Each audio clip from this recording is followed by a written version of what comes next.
Welcome here to this very important session today. And this is really looking at our cities for the future and the huge challenges facing us with them. And we have a very, very eminent panel up here today. And before I start, by the way, any of you up at the back, we'd love to make this more of a session that we can have more interaction. Is there any chance that you might come down close, get in close to the center here in the lower level? I really appreciate it, because then we could get more dialogue and more interaction, if that's possible, yeah? And while you are doing that, you know, who's here from Europe? How many people are here from Europe? Yeah, okay. And from, say, Asia? Asia, okay. Is there anyone here from, so quite a few people from Asia. What about Africa? Anyone here from Africa? Yeah? And from, say, Australia, kind of Oceania? Anyone from that part of the world, from the Southern Hemisphere? South America? North America? US? Canada? Anyone from US or Canada? Yes, we have a few. So we've got a reasonably representative audience here from across the world. Now, would many of you be scientists? Seeing as we're at this very eminent scientist, yeah, we've scientists here. Yeah, good, we see them here, right? And if you like, people that are in, if you like, administration to do with scientific issues, or others would be planners, engineers, architects, geographers, you know, any of the people like that here? We do? Very good, okay. And what about Ireland? Are there many people here from Ireland? Okay, so Ireland's represented here, fair enough. So we've got a very good get-together. So let's start. And our first speaker now is Dr. Lisa Amini. And Dr. Lisa Amini is from the head of IBM's research laboratory. And she's a specialist in analytic and learning systems. And she's going to speak here about smarter cities. So maybe, Lisa, you'd like to start. So thank you.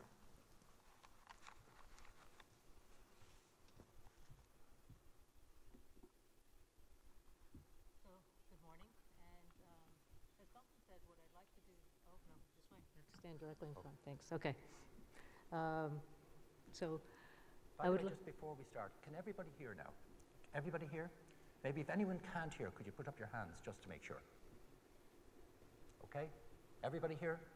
Yeah. Great. Thank you. Okay. So throughout the conference, you've probably heard a lot about smarter cities, as well as big data. And what I'd like to do today is to talk to you about the convergence of those two areas, and probably even more importantly, you know, big and fast data. And we think of this data that's being continuously generated from cities at very large scales as almost a hidden city that reflects what's happening in the real world and can give us insights into what's happening in the real world. Today, this data isn't very well used. In fact, a lot of it is just flows through the system and then it evaporates, it goes away. People may not even look at it even once. Sometimes it gets stored, and if there's a problem, maybe then it may get looked at to try to retrospectively analyze what might have happened. But in many cases, it gets stored, and then after some period of time, it's aged out. But there, as I said, there's incredible value in insights within this data.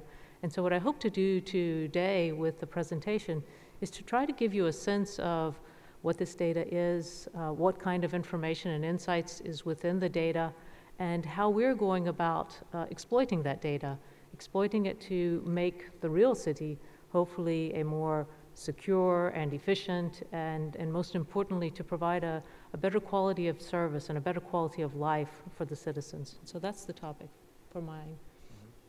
You've heard a lot about the challenges, you know, 6 million people moving into cities by 2050, about the challenges that are being faced. It's incredible, you know, over 1 billion people in the world still without electricity, still without basic sanitation services. And what you will see is that as they are moving into the city, they are seeking these types of, they're seeking not only employment and opportunity, but they're seeking these types of services. So when you think about the demand that it will put on our infrastructure and our natural resources as they move from an environment where they may not have even had electricity into a city environment where suddenly they are consuming electricity, consuming water. This places great stress on the overall systems. And cities are really struggling with trying to keep up with that demand. What's happening as well is that the cities themselves or the regions are facing very different challenges. So the technology that we create and the way that we go about the problems are very different as well to try to take this into consideration. As you know, in Asia, it's about the very, very massive cities, the rapid expansion of these cities and the growth. Whereas in Europe, it's actually about shrinking cities and cities that are changing their demographics and needing to adapt and adjust to that. And to also to be able to adjust to what may be decreasing money that they're able to spend on city services.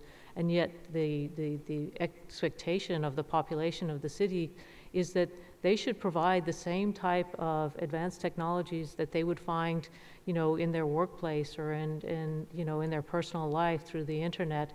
And many of these cities just don't have this. In Central or South America, what's happening is that the cities are growing, and they're basically growing out and expanding and absorbing all of the regions around them. And so you have vast challenges with essentially different levels of socioeconomic abilities of the people, and the cities are grappling with this. So a lot of different challenges for the city, and many of them are just trying to survive. But in other cases, what they're doing is they're trying to get better, to try to sustain the economic development, to try to provide better services. And then other cities are trying to leap ahead. So in terms of leaping ahead, they generally, when we meet with cities, they talk to us about their aspirations in some cases. Sometimes it's about the challenges, sometimes it's about extreme congestion within the city, or sometimes it's about the fact that anywhere from 30 to 50% of the water that they prepare and cleanse and try to ship through the water network just goes into the ground. It's just lost. So in some cases it's about trying to grapple with those problems. But in many cases, cities are looking well beyond that, and they're looking to try to be either an economic hub to grow the business, the industry, the tourism within their region, or they're trying to increase the quality of life. And that's what you see on these two tiers. The top tiers is really about providing a better quality of life, better health for the citizens, and the lower tier is really about trying to grow the revenues of the city, or to grow the influx of money, and to try to bring in educated workers that can help them to sustain that growth over time. So what can we as scientists, as mathematicians do to try to help cities with these challenges? And we've identified a few areas where we think that they're essentially critical to help the cities have the technology they need to solve their problems, but also very challenging for them to overcome. The first area is in terms of data assimilation. Cities have been deploying instrumentation, so sensors in the road, sensors and GPSs in the vehicles, closed circuit television, for well over a decade. They have a lot of instrumentation that's deployed. The problem that they have, as I said, is they really, while they can get a single system that may tell them based off the GPSs where the buses are, and maybe even predict where they're going, they don't have systems that integrate even across the different transportation networks or the different data sources that they would use. And they certainly don't have systems that allow them to integrate across the different natural resources and services that they need. So if you think of water, for example, the water question, it's not actually that we have water scarcity for the most part, it's that we have scarcity of quality water, and that both producing that quality water and also transporting that quality of water requires resources, energy to do so. And so in any one of these, transportation, water, and energy, they're actually all intertwined, and they need to be handled more as a system. We sometimes say a system of systems, so that we can get the best economies of scale and the best efficiencies and the best use of our resources.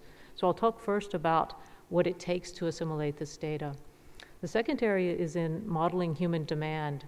So, we've had for generations, physics-based systems that tell us about propagation of fire or how a building might fall or these sorts of things. What we don't do well is to try to understand and model human demand.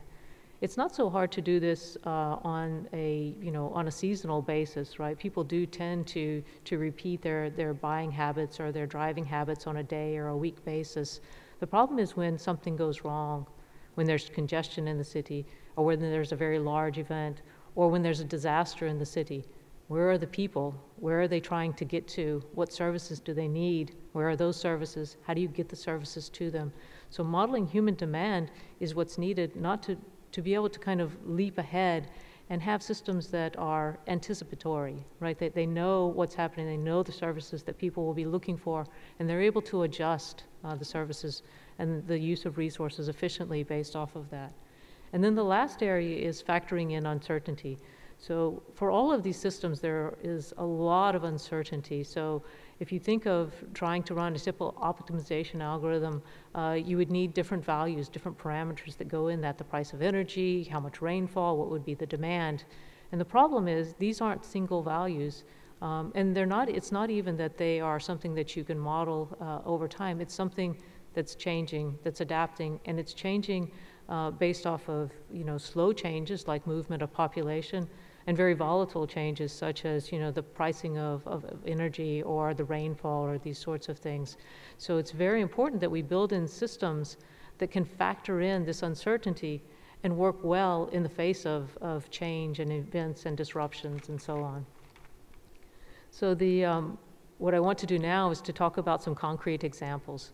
And in Dublin, we actually have a very special relationship, and it was part of deciding to locate our IBM research lab here, and that was that we would get access to their data and be able to talk and work with their subject matter experts and to have them take our systems and in some ways, use Dublin as a test bed for our research. And so what we've been doing is just that. We've been getting the data from the city, so GPSs in the buses and induction loops in the road and so on.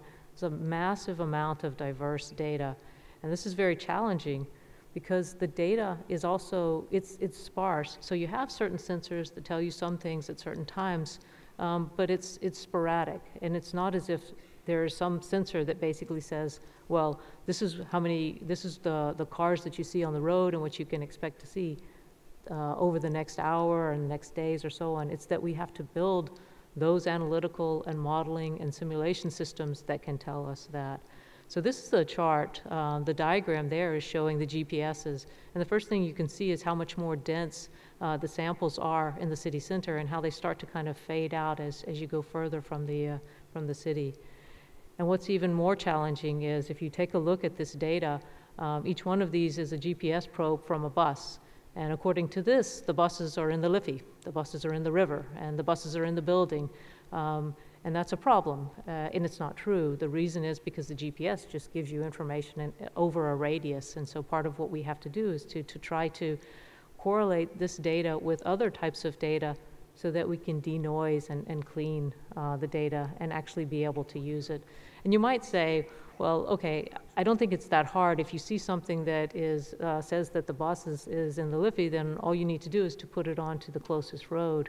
But it turns out that it's not just the extreme cases, all of the cases. So we may read that a bus is on a particular road and actually it's on a different road and it's heading in a different direction. And likewise, as we start to try to put this together and estimate speed, it's obvious that the bus that's going 300 kilometers per hour through the middle of downtown Dublin is not real. But all of the data is like this. All of the data is noisy and sparse. And it's high volume. It's continuously coming. Thousands of data points coming at the system continuously.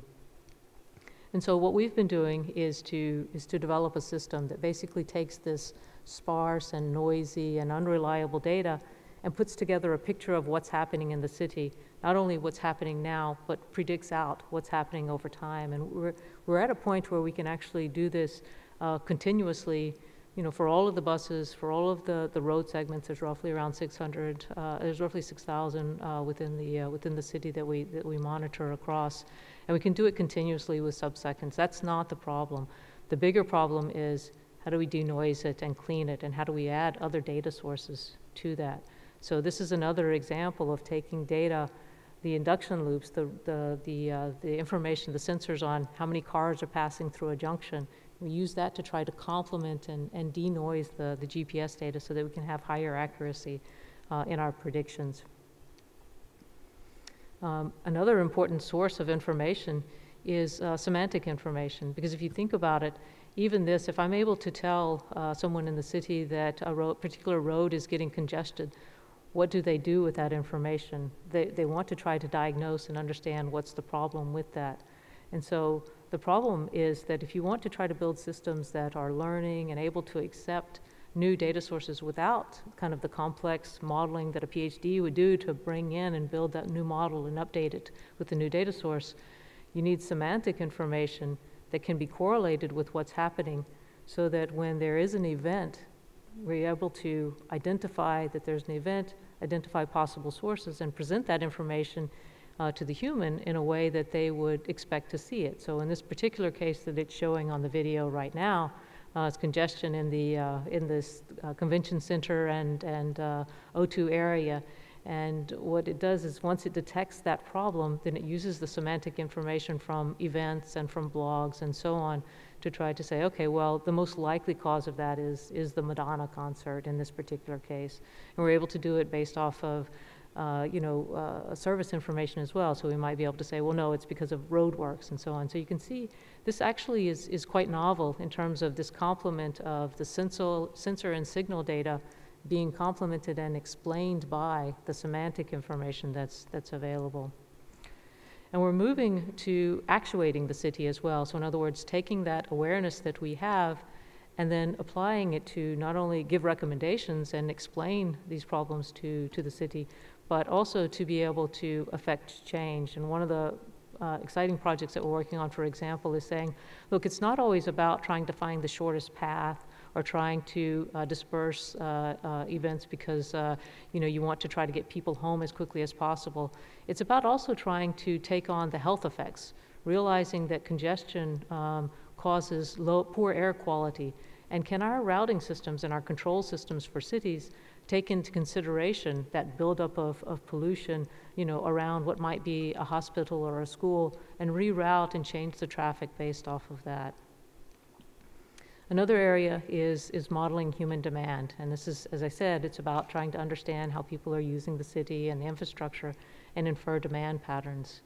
And one of the first ways that we're able to do this is through pervasive technology. So people are they're using their mobile phone, they're using their smart cards and so on to try to navigate the city and interact with services. And what we can do is we can take that data and we can use it to understand, again, where people are, how they're trying to move within the city, and so on. We've done actually quite a bit of studies in collaboration on this with MIT, Sensible Cities Lab, as well as AT&T. And what you can see is that, you would think that given today's virtual world and the availability of transport, that geography actually wouldn't be a big factor in how people communicate and interact. But as you can see in the top, the top diagram is actually in London. And it shows that the Thames still separates the city in many cases. So we're using it to learn about how people use these services and how we can better locate the services. Another example is in the energy space. You've heard a lot about the rollout of smart meters to try to be able to shape the demand and help people understand the energy that they're using and so on. The problem is they run pilots and then they have data for a particular area, but then how does a utility that's responsible for the national energy grid be able to manage the entire nation based off of kind of these pinpoints of data? And so what we've been working on is technology that would allow us to take those samples and then be able to generate data and demand patterns that would go across the entire nation and help these energy providers to manage their network.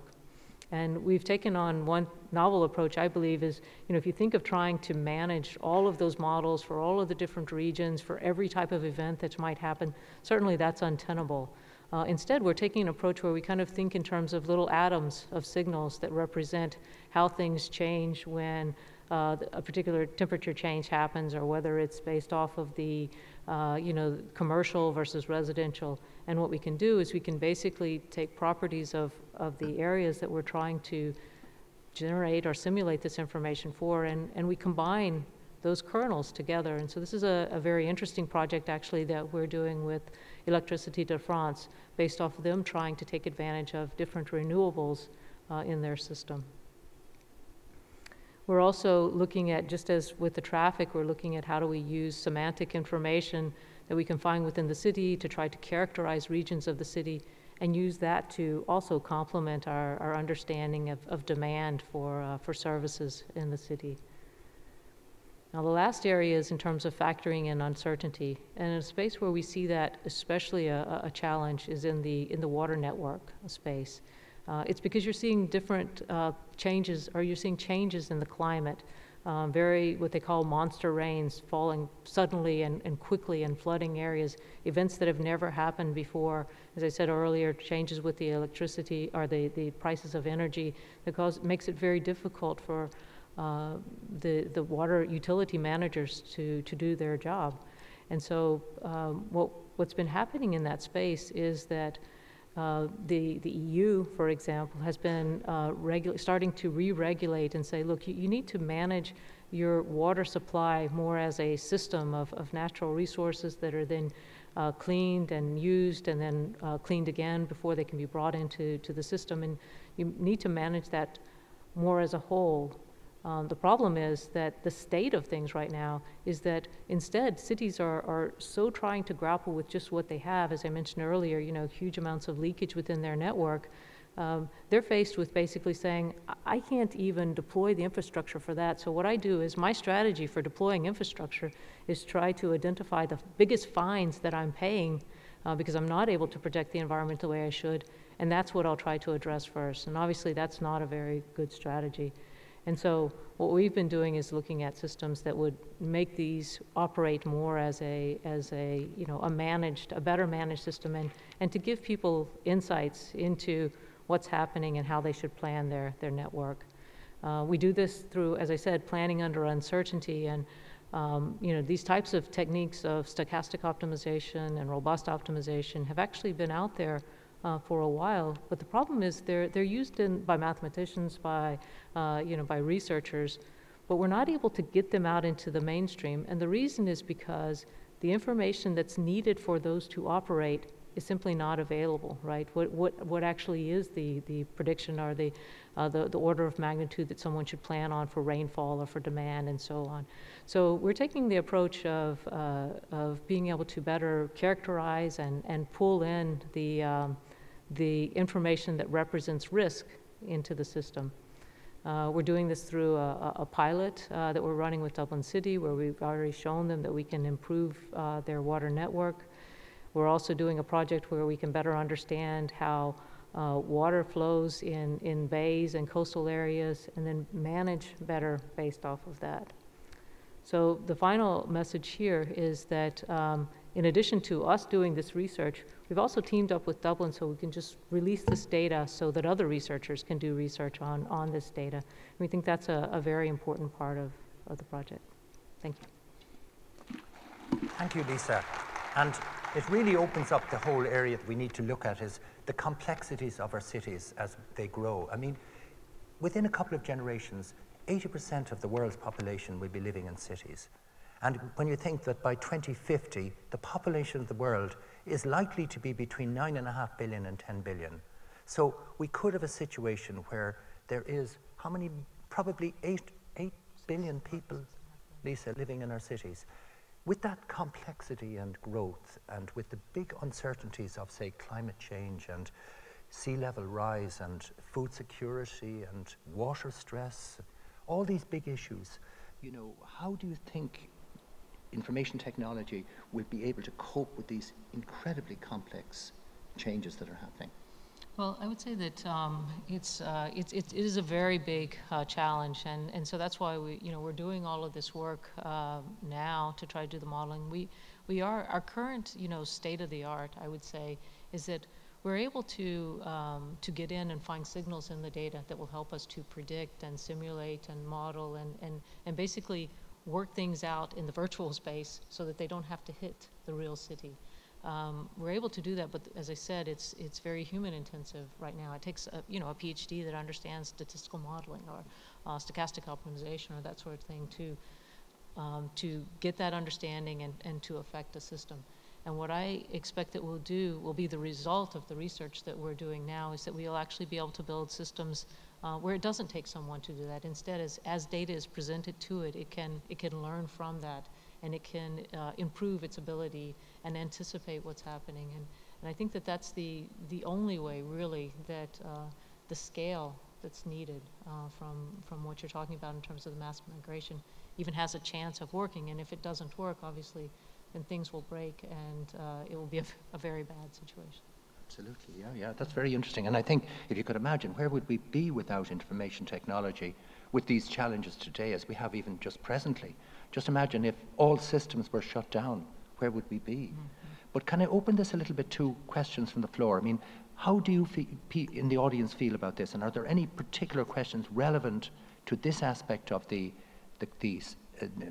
conference here today? Yes?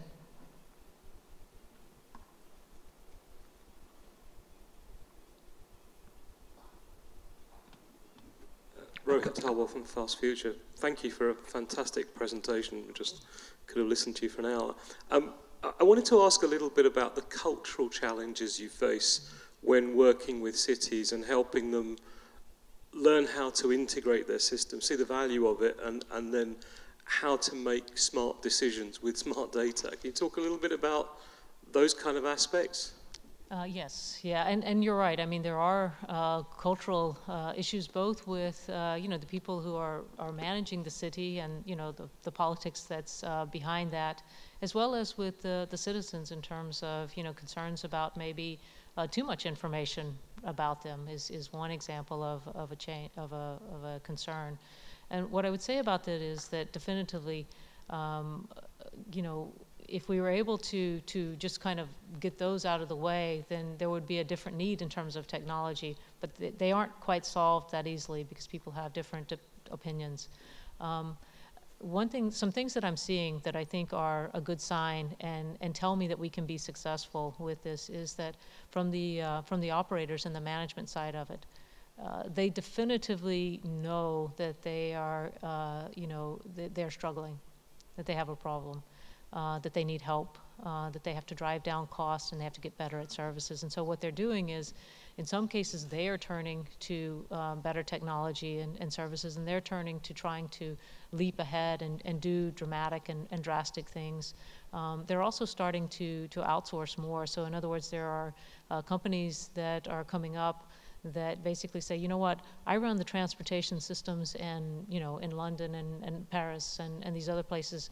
I could do it more efficiently just because I've already developed this technology and I can move it out. And the only way they're going to win these contracts is if they can do it better for a lower cost and in a way that there's good awareness. And the only way they're going to be able to do that is with technology. So I think that there's kind of a forcing function there. I would also say in terms of people, like I said, I mean, it's we definitely, we invest in and realize that there is an issue with privacy and people's privacy needs to be respected.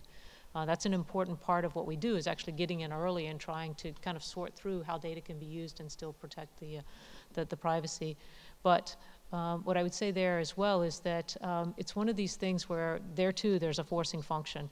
If you think about all of the things that you tell Google every single day when you type in search terms, they have a lot of information about all of us. And the reason is because the service is simply so valuable to so many people that they're willing to contribute their data.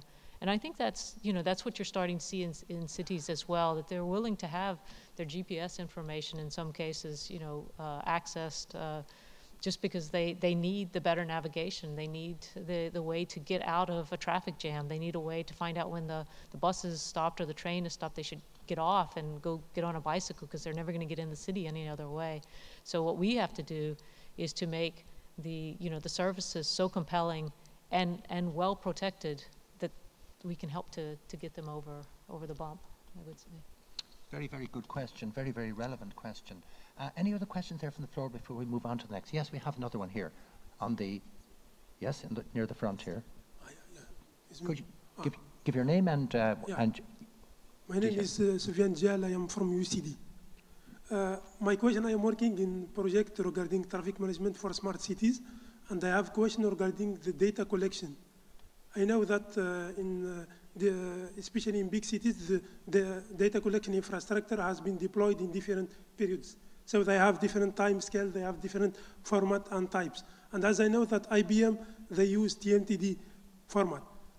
My question is, how complex is the conversion of those data from its initial format to the TMTD format, and what is the techniques used for that? And my second question is regarding the traffic congestion problem. Did you plan in your project to provide some recommendation in case of traffic congestion or prediction? For example, we know that traffic congestion could be the result of either the huge number of vehicles which are using unlimited space of road networks, or caused by some incident like accident or a car stalled in the highway. My question is, what's IBM provide as a recommendation in case of crash, for example, in the highway, to alleviate the level of congestion and the consequence of that? Okay. Thanks. Very good. Thank you. Okay, so on the first question was TMDD. For those who are not familiar with it, is a protocol in which you can encapsulate information about how the traffic is flowing, and then use that to communicate amongst different systems. So it's a standard there. And the challenge actually is not, going from one standard to another. The difficulty with that pales greatly in comparison. There's a way to do that, and it's all published. It pales in comparison to the challenge of taking it from a GPS probe to something that can be used in a traffic flow equation, or from taking it from a GPS probe that just says I'm here at this point and I'm here at this point, and then maybe you don't get the next 10 or 20 data points. And combining that with something that simply says, well, I saw this many cars pass this junction at this time. So building these models that can be used for prediction that take into account as many of the data sources and use them in a complementary fashion to denoise and increase accuracy is where the bigger challenge is. We tend to find that the protocols are written such that it's very easy for us to go from one to another. So that was one part of the question. In terms of the second part of the question, with respect to, I think what you were asking is, what do you do, if there's a problem? So what we're doing is a couple of things in terms of the system. So one of it is that we think it's, a big part of being able to alleviate the problem is connecting and giving people the information that they need to get out, or to take a different route, or to do something with that. So, when I talked, I believe I mentioned that we were working on this multimodal journey planner that basically looks at the transportation system as a whole, a single system of buses and trains and trams and bicycles and walking and private vehicles. It's not so much that, the challenge is not so much in terms of how do you kind of combine these and find a route across them. It's about having awareness across the entire system, and then saying, okay, there's an event. All right, I could potentially take these actions, so let me simulate those out to dispersion to see how they would disperse, select the right one, and then send the signals back to the humans in some cases so that they can take a different route, or in some cases to the signaling systems, right? So the road signage, or the entities that would go and service the problem, and so on. So yeah, we are definitively working on systems that close that loop.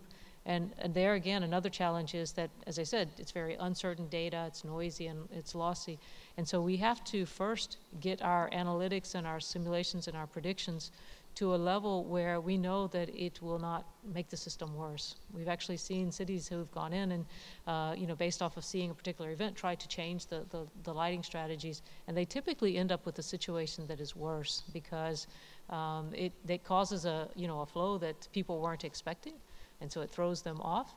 And then secondly, they're not able to go through in their head all of the contingencies and all of the new congestion that might arise because of it. So So it's, this is one of the spaces where, okay, computers can help with that because that's, the computer systems do well at being able to take very vast amounts of information, run different, simulate different options, and then give an answer. So. Thank you, Lisa. And I think we're going to move on to the next speaker next, and Dr. Nan Shi. And Dr. Nan Shi is an urban planner, so very relevant to follow up, in fact, from what Lisa was talking about, because the whole complexities of urban planning in China and how cities are growing in China. Now, Dr. Nan Shi is the Vice President of the Institute of Regional and Urban Planning. ESOF would be the organization. He's also General Secretary of the International City of Regional Planners. So we're going to hear from Dr. Nan Shi about the cities in China and the huge, massive expansions of cities in China. It's incredible what's going on in China. Thank you, Nan. Can I call you Thank you very much. Yeah. Well, Nan Shi or Shina, either way. In fact, I'm the Secretary General of the Urban Planning Society of China, also the Vice President of ESOF. It's a great pleasure to be here, and thanks to the organizer of this forum to be addressed about what's happening in the other part of this world, what's happening in China. What I'm going to talk about is some of the phenomena or some of the data, as Lisa indicated, in the last 3 decades, or what's happening now, and the challenges, also some of the solutions we try to identify during this process. As you know, China used to be a country of a rural country, and the majority of the population are living in the rural side. But during the last 3 decades, it has been changed. From these pictures, you can see the big cities in China, the like city of Beijing, Guangzhou, Chongqing, and Shanghai. And also you can see the Irish Pavilion on the top left corner at the Shanghai Expo 2010. This is the urban world of the country. And you can see the differences between this metropolitan area to compare with the European ones, also the American cities or Australia and other part of the world. We are actually experience a rapid urbanization process in China. And this is what happened in the last 3 decades. From this chart, you can see the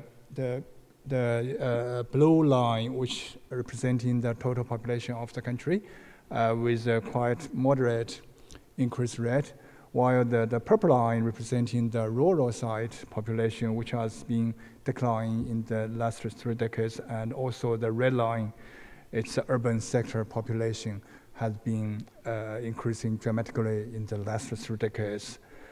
And if you also look at the amount, not only the increase, if you look at the amount, we have been increasing from about 20 or 30 from here, increase in the last 3 decades to 50% of the urbanization rate.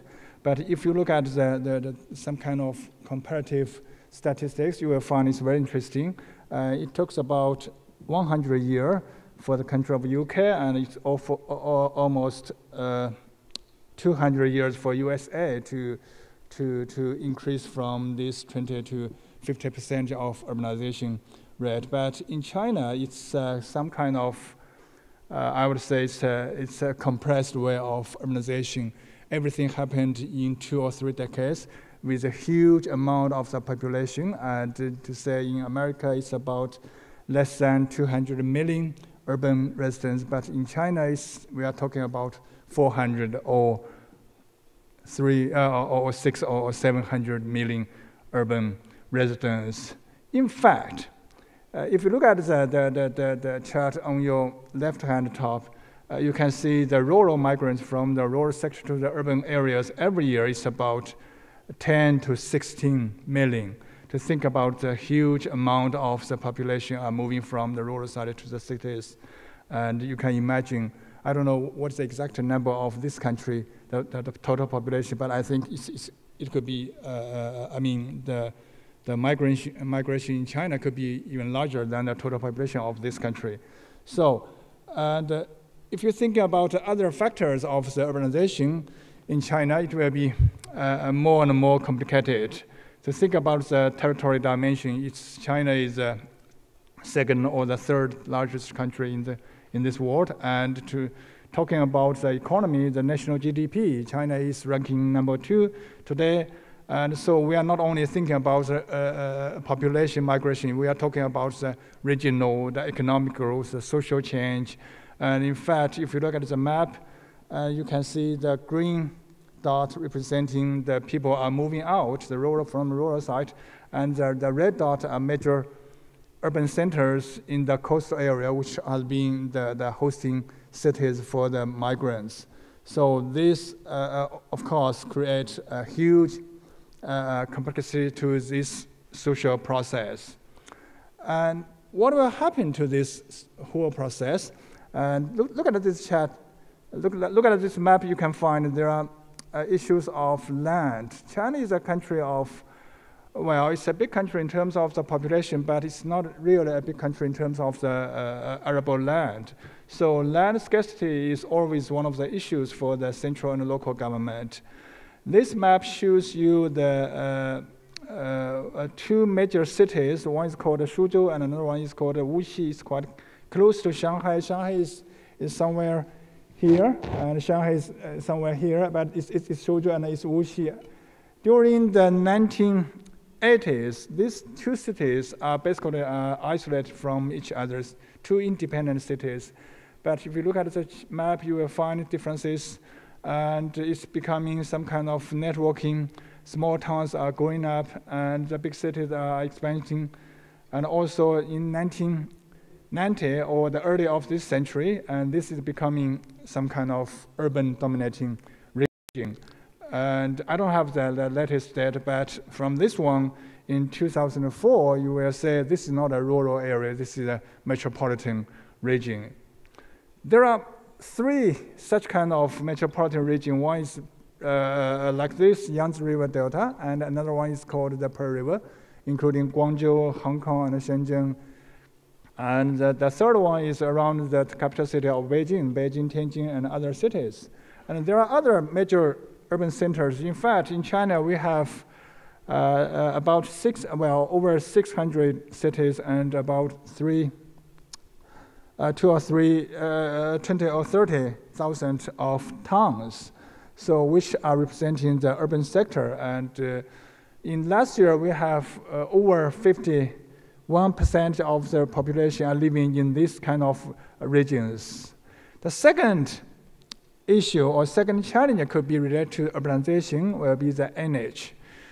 China used to be one of the countries could export a little bit oil, but not today. Since 1990, China has been one of the major importers for the oil and or even for the coal. Although we have a relatively low energy consumption, per capita consumption to compare with other industrial countries like UK or United States or who are European, and even it's far below the world average. But to think about the total population, to think about the total amount of the consumption of energy, China definitely will be one of the top consumer in this world. So what can we do? And also, it's happening simultaneously what we call so-called the motorization in the country. And we used to call the country the kingdom of the bicycle. You can see a lot of bicycle in Chinese cities, but not today.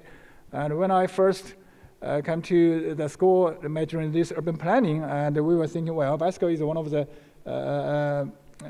user-friendly vehicle, and you can save in energy. It could be a kind of exercising practice, but not today. And from this map you can see there is a dramatic increase in terms of the private car ownership, not only in the major cities but also in the whole country. Although we have a relatively low ownership per capita to compare with other countries, which means there will be more room for such kind of increase. If you look at this photo, it's very interesting. In 1962, in the street in Beijing, you will see the biggest flow of bicycle. It's about over 60% of the commuter will take bicycle, go to their office, go to their factory, but not today. Today, only 15% of the trip is about bicycle. But the private car trip has increased from a relatively low 5% to over 30%.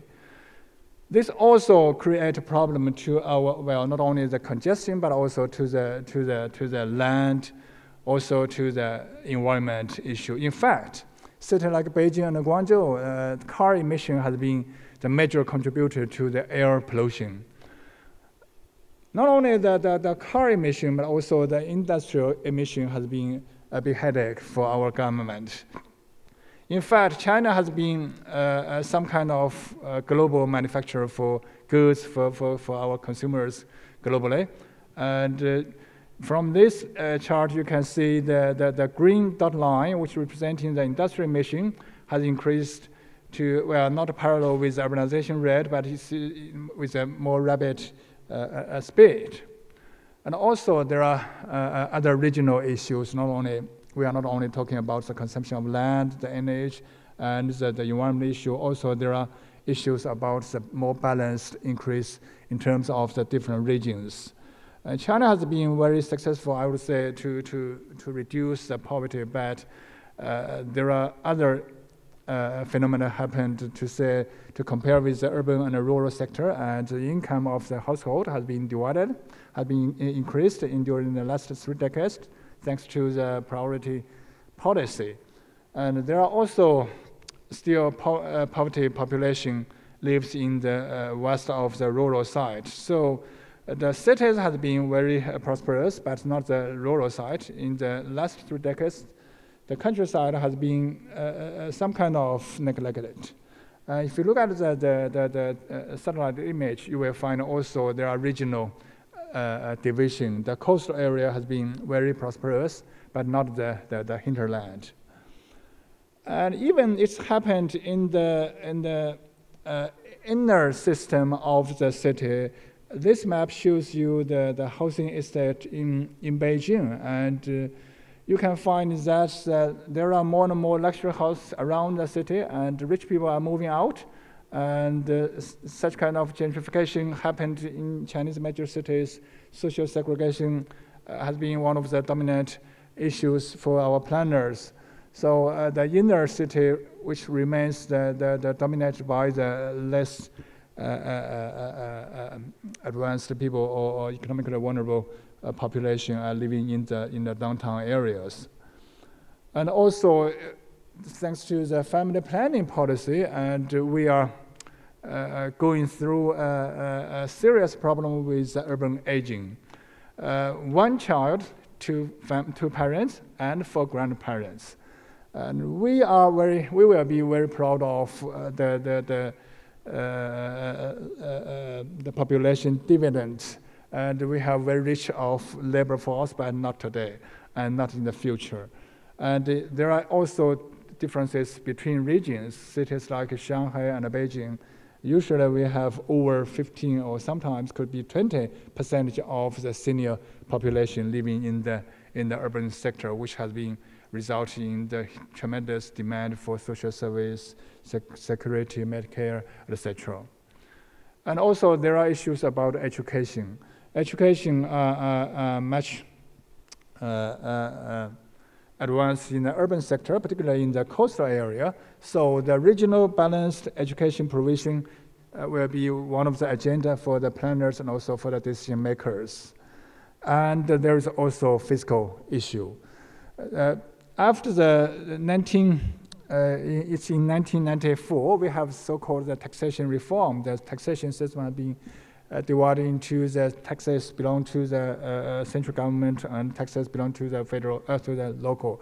And there are also those who are shared by both layer of government. In fact, the central government has been enjoying more, I would say, more stable or more favorable taxes and while the local government will have to take care of the more responsibility for provision of social services and etc. So, which makes the local government at a very vulnerable position to keep their budget sheet balanced. One of the existing way or handy revenue could be coming from the land releasing.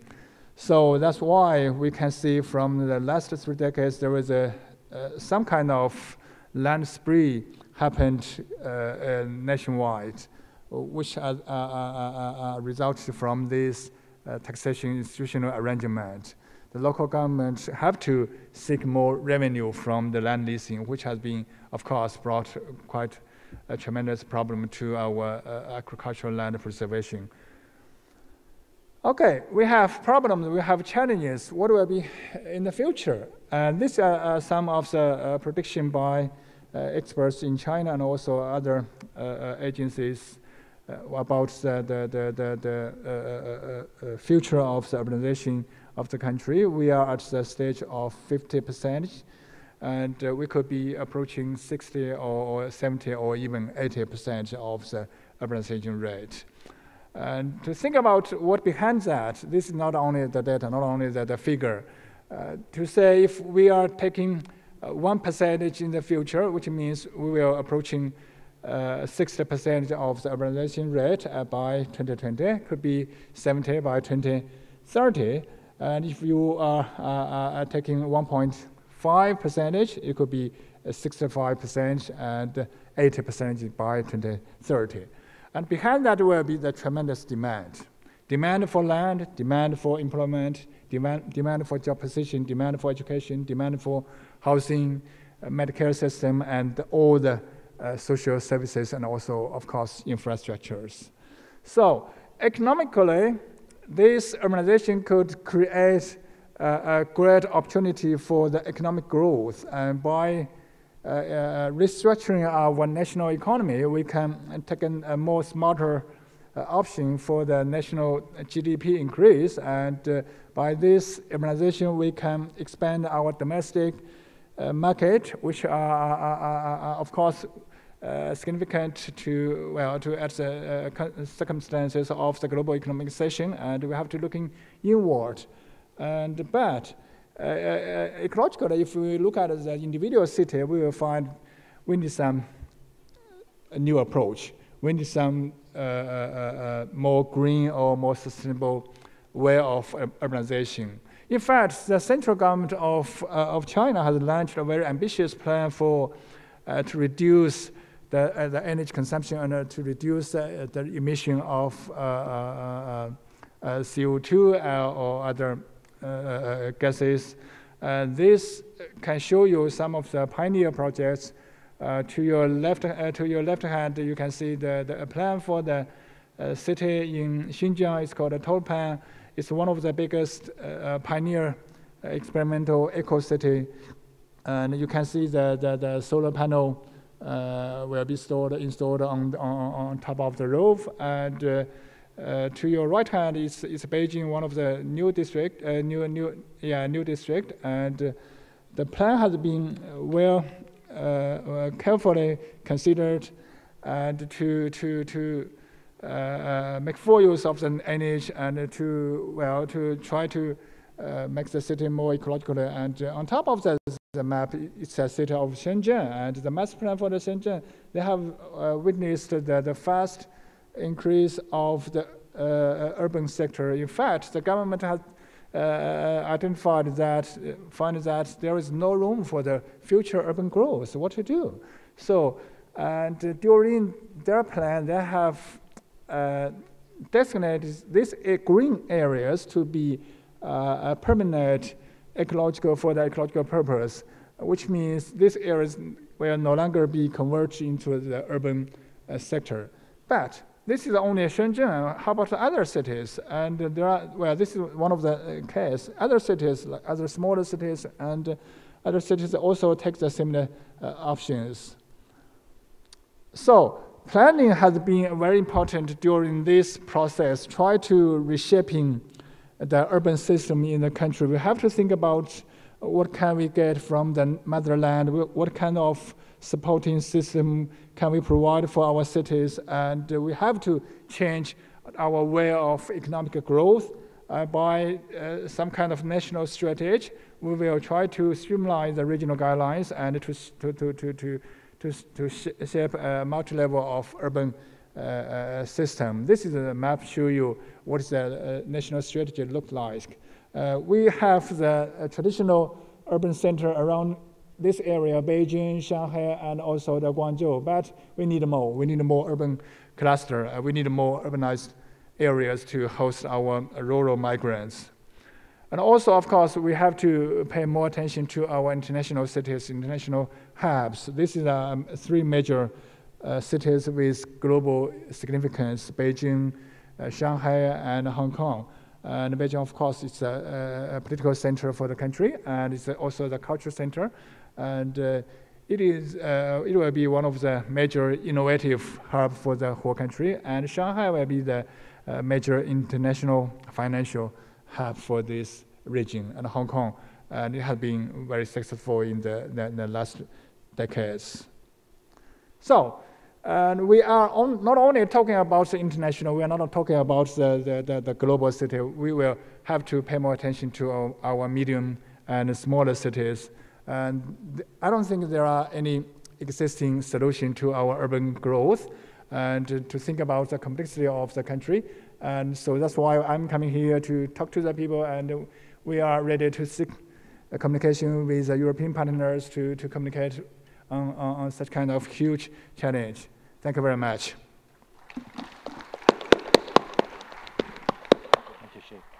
Thank you, Shenan.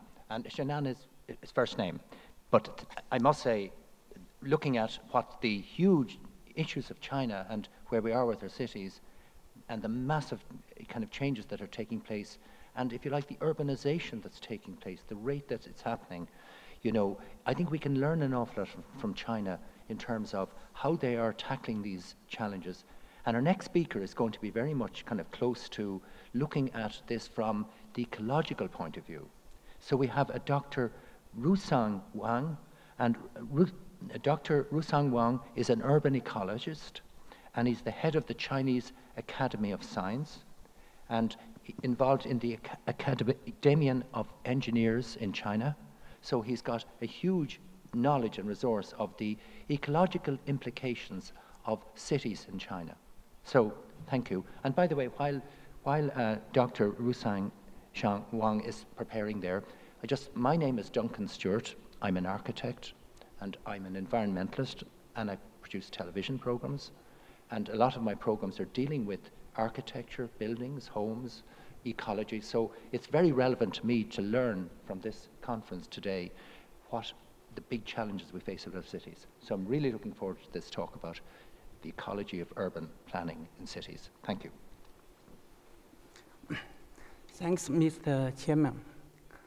Good morning, ladies and gentlemen. My presentation is about how, from the scientific point of view, to see the complexity of Chinese fast urbanization and how to promote this fast urbanization from complexity into sustainability.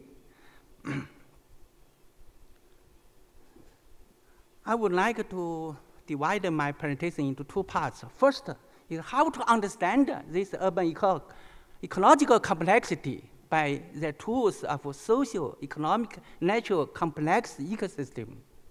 Second is how to switch this complexity into sustainability through the movement of eco-policy development. First, how to understand this complexity. My colleague Shenan had introduced the fast growth of urbanization in China. I will not go into detail, but this 30 years fast growth of urbanization had promoted China's as well as the world's economic development. We have survived more than 1.3 billion people, and many people get rid of from the poverty. So I think the benefit is significant, but from environmental point of view, we also have some problems. For example, here, the red heat island, the green water eutrophication, the green foggy and the garbage effects, the yellow sandy and the drought effects, and the white landscape spoiling and the plastic effects. This is some negative aspects. In China, crisis has both two meanings. One is a risk, another is opportunity. Our task is how to use the opportunity to overcome the risk. What's the problem of the urban environmental problems? What's the instance? I think there are three things. One is the material. Second is the matter. Third one is the environment, the medium.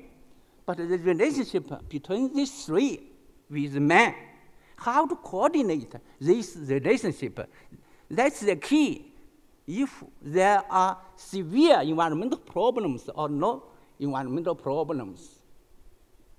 So how to switch the nowadays ego city into eco-city. An ego city is characterized by a profit-oriented and individually concerned economy, reductionism rooted ecology, and institutional fragmented society. From industrial fragmentation, we have split the environment from development, production from consumption, factory from its surroundings, etc. Especially in the cultural fragmentation, reductionism dominated the philosophy, the cause effects linked cognition, especially our science is a disciplinary isolated science.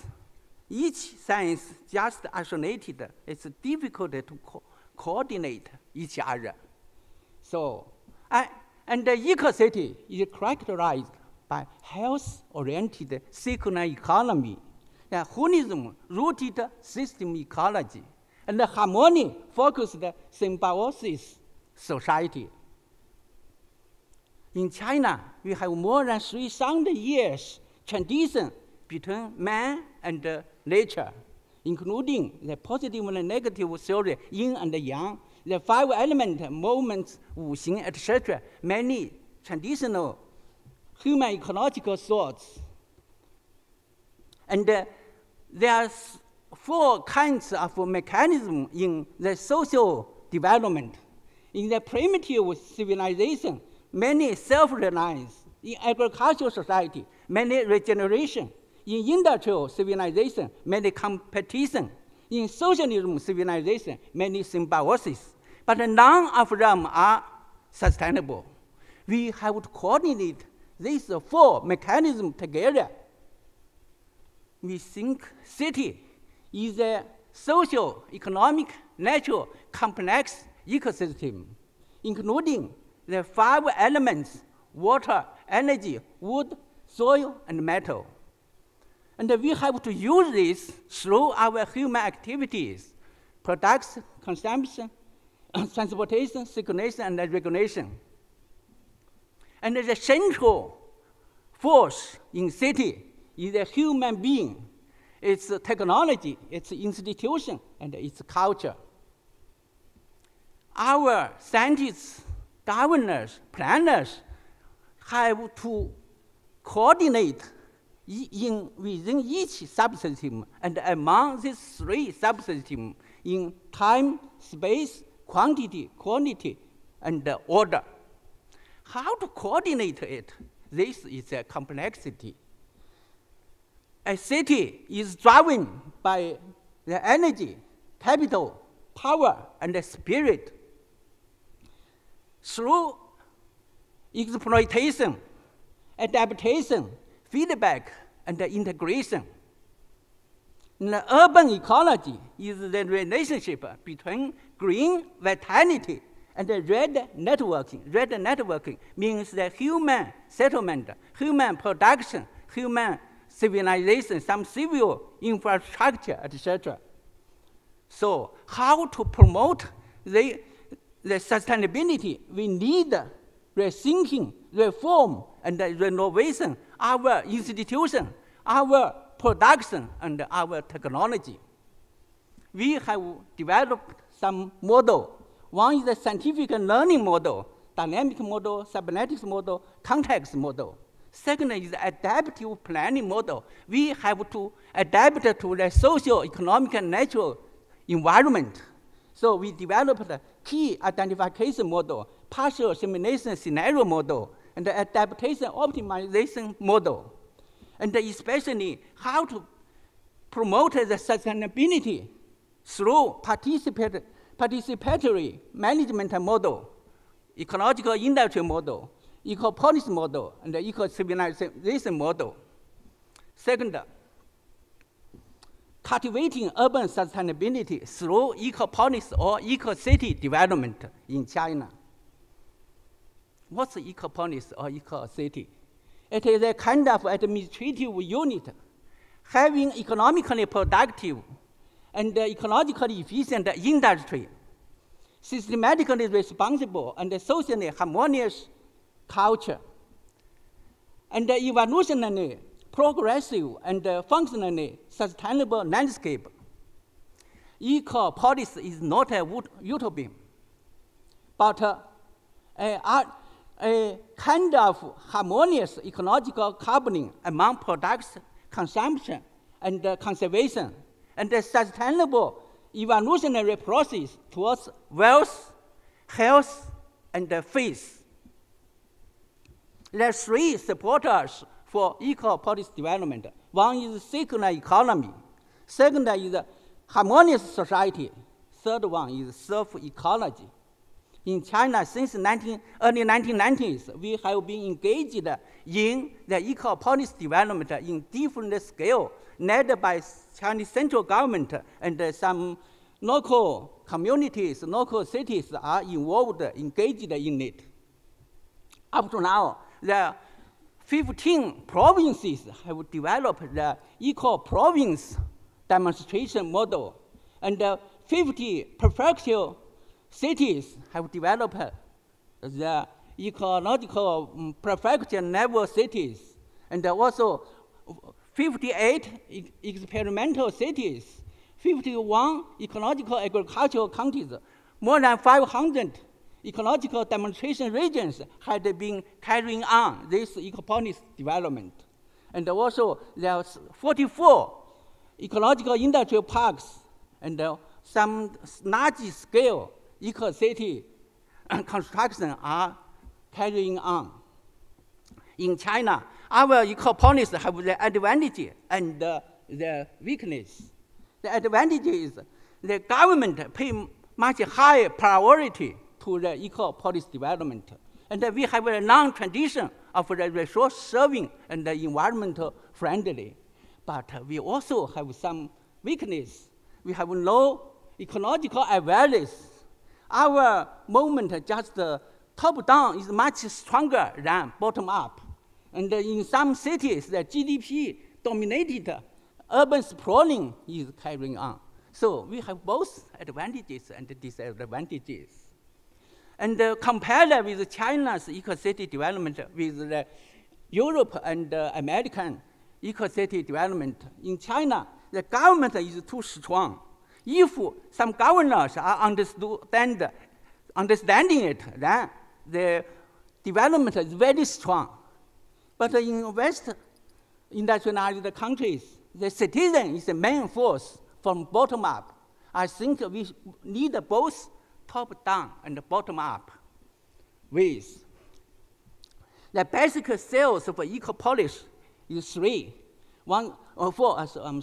ecological settlement, ecological metabolism, ecological infrastructure, and ecological civilization. I just gave an example in ecological infrastructure.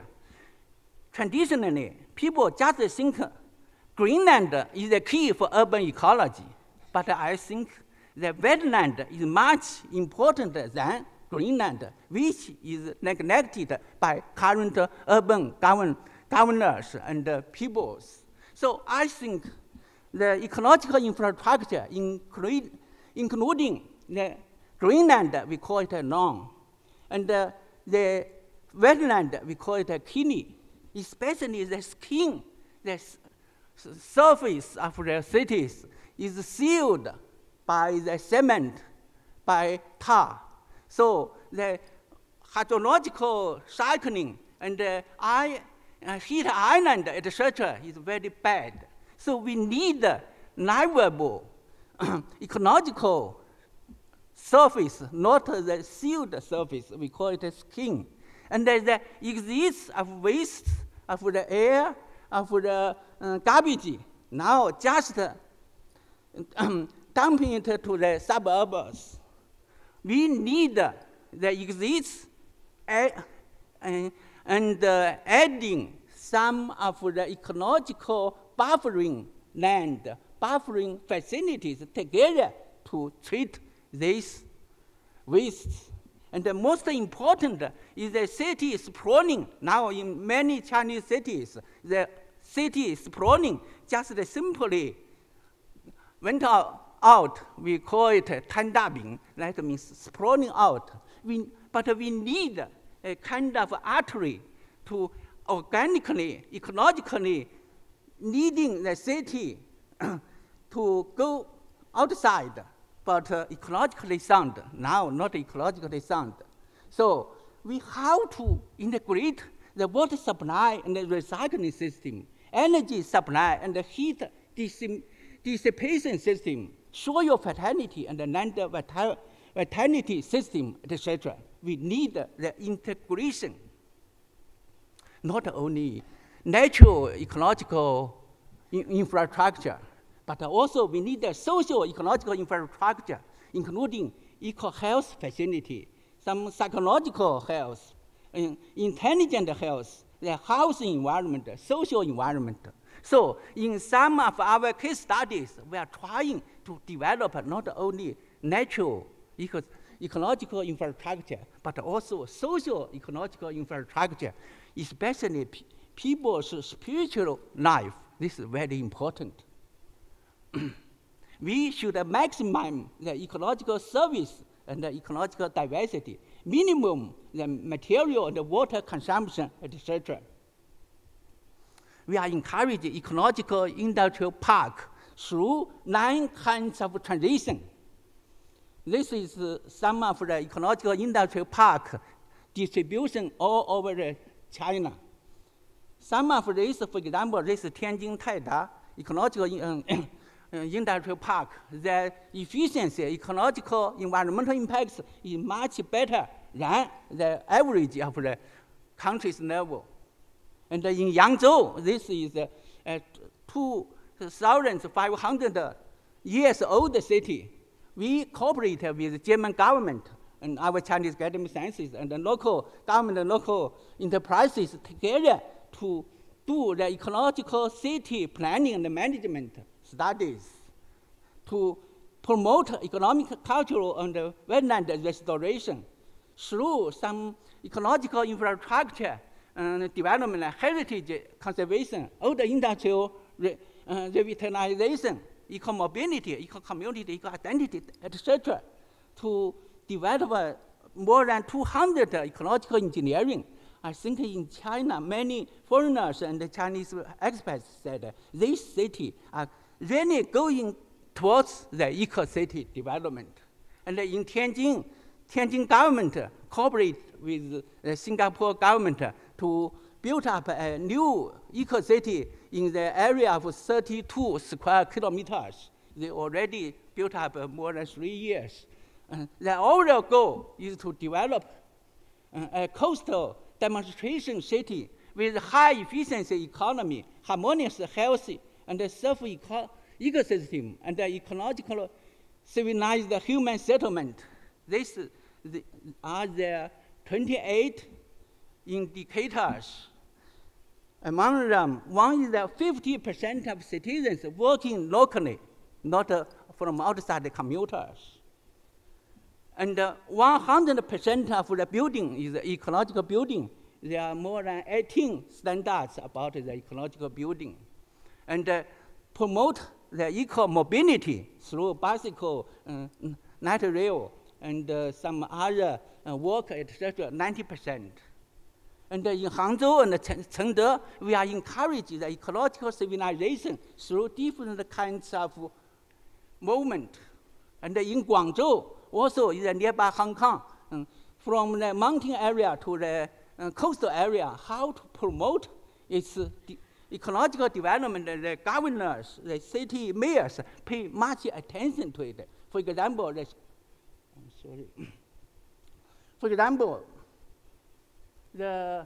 this central island, they have old town and the green land and the new town and the central artery. How to develop them into the eco-city? Not only Greenland, it is not an eco-city, but the old town, how to renewal it. That's very important. And in coal mining cities, we also doing some how to change. This is Huaibei city. After 50 years mining, they already there is more than 100 square kilometers land sinking areas. We restore the wetland and to develop, to change it, to transfer the industry to get some, and to use some of the older facilities. I think change these older resource cities. Finally, I think urban sustainability needs a bridge over politics, science, economy, and culture, governed by the ecological cybernetics. And we, eco-policy, needs to understand the eco-complexity and switch it into ecological sustainability. Urbanization is a solution for human future if we could rethink and change our production mode, lifestyle, and value system, reform and integrate our institution, governance and maintenance, renovate and disseminate our science, arts, and technology. Otherwise, it will be destroying the whole civilization. We have to think about these 3 R's. Thanks.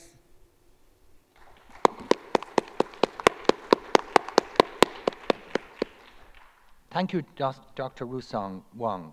And before we go on to the next session, I think it would be very good for us to have a small little reflection on the 2 speakers last, because on one side we're looking at this incredible expansion of planning and building and development and migration of people from rural into urban areas, and the speed, the rate that this is taking place at.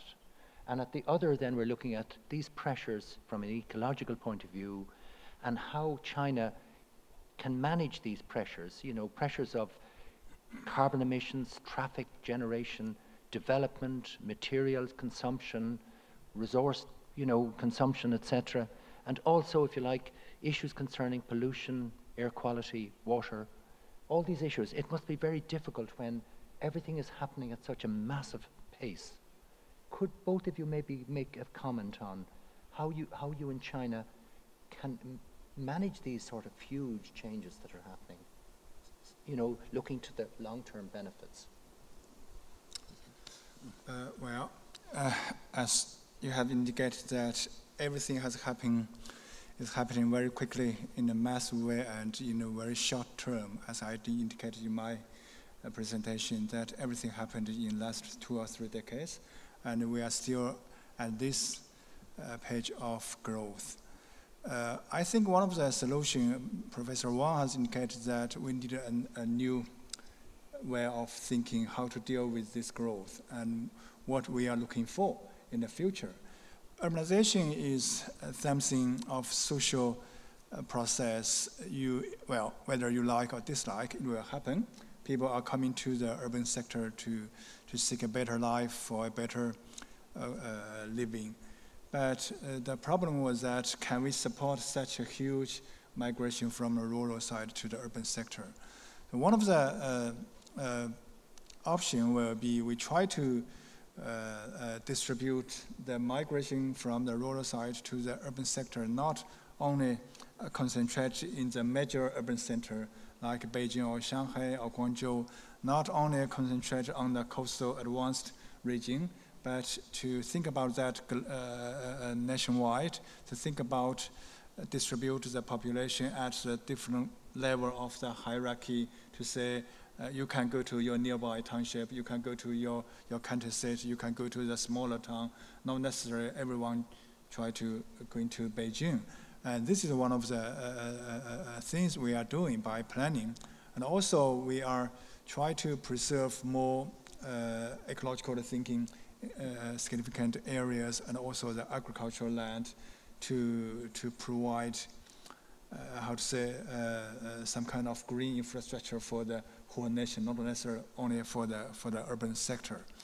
And the third way we are trying to restructure our economy, and we used to be the factory for this world, but in fact we are still. But at the same time, we try to have more technological solution. As Lisa has indicated, we need more technology. We need more innovative solution to our urban problems. Of course, as I indicated in my conclusions, that there is no existing solution to such a huge social process, to think about the scale of the migration and think about the complexity of all the factors involved.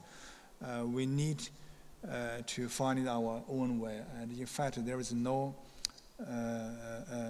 one way for the whole country. And the central government are, in fact, are encouraging more diversified approach from the lower, from the grassroots, from the local government. And we will have to see in the future, in fact. Thank you. Yes, Ruth Song. Yeah, thank you. I think in China, during the past 30 years, the urban growth is very fast. We have 3 S. One is fast speed, rapid speed.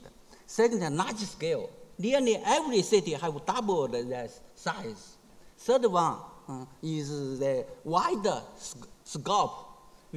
Each city have a diversified economies, right? Social activities. I think first, this benefit to Chinese people, to 1.3 billion people, they have get rid of the poverty. On the other hand, we suffered from some problems, but if we can rethink our urbanization, not only concentrated in the large cities, but how to help local people to help themselves. This is very important to change their mind to what's the future city is what. And the second is reform our institution. Now, I just said our institution is reductionism rooted institution. We have to change it, reform it to have more symbiosis than competition. So third one, the technological renovation. We have to promote some low carbon technologies and other smart cities, etc., to promote the urban area as well as rural area to have the urban infrastructure, but rural environment. So in the future, I think I'm optimistic. China can provide our 1.3 billion people with urbanized life, but the nice environment. And if both of you, for example, looking at the growth rate that's happening, would you rather if it was slower? In other words, do you think it's good that the rate, is it needed that the rate has to happen so quickly? Is it the demand from people migrating from the rural area, needing to get into cities, a big demand in China? Or, you know, what would you feel? Would you rather if the pace was slow down and be more a gentle pace than the very fast rate that is happening? Well, in terms of the national economy, and in fact, it has been slowed down a little bit. But I would say there are reasons coming from the global economic recession, but also there are reasons coming from the scale of the total economy. If you are having a fairly small economy, you could maintain a very high speed of increase.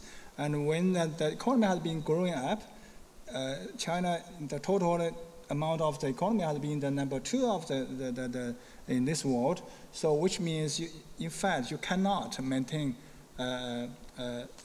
well, the very high speed to say like 10 or 12 2 digits increase rate in the future. But today, I would say 7 or 8 increase rate will be wonderful, will be fantastic for this big country.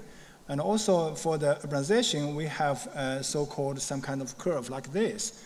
And during the primary stage, to say below the 30% of the urbanization rate, the increase rate will be fairly slow, but at the between 20 and 70 could be very high. So this is some kind of universal law of the urbanization, where it happened in the other countries like that. But after the 70%, it could be more moderate. So we are at the stage of 50. And before 50, we are accelerating.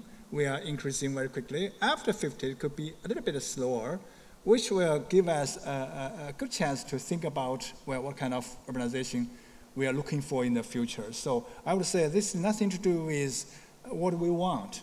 It is something will happen to all the economy or to all the countries. Thank you. And by the way, can I open this up to the floor a little bit first now? Yes. I'd love to see some comments.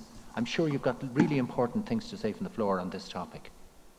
Any questions there that comes to mind? Yes, we have somebody in the front.